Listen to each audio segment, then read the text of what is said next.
ನಾನೇನಕ್ಕೆ select ಮಾಡಬಾರ್ದು? ನಾನೇ ಮಾಡ್ಬೇಕಂತೇನಿಲ್ಲ, ನಾನ್ ಮಾಡ್ಬೋದು. ನನ್ನ ಫ್ರೆಂಡ್ ಸೆಲೆಕ್ಟ್ ಮಾಡ್ಬೋದು, ತಪ್ಪಿಲ್ಲ ಅದ್ರಲ್ಲಿ. ಈಗ ನಿಮ್ ಫ್ರೆಂಡ್ ನೀವು ಚಡ್ಡಿ ಟಿ ಶರ್ಟ್ ಕೊಡ್ಸಲ್ವಾ? ಎಂತ ಫ್ರೆಂಡ್ ನೀವು?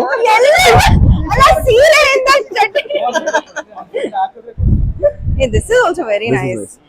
ಇದು ಕಾಮನ್ ಆಯ್ತು, ರೆಗ್ಯುಲರ್. ಆಕ್ಚುಲಿ ಇದು ಚೆನ್ನಾಗಿದೆ, ನಂಗೆ ತುಂಬಾ ಇಷ್ಟ ಆಯ್ತು ಇದು. This is very nice. Colours ಇದೆಯಾ ಇದರಲ್ಲಿ?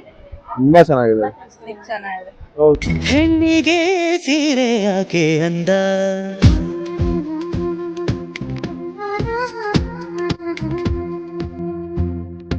ಹೆಣ್ಣಿಗೆ ಸೀರೆ ಯಾಕೆ ಅಂದ, ಅಂದ ಚಂದ ಅವಳ ಅಂದ ಒಳಗೆ ಅಡಗಿರೋದ್ರಿಂದ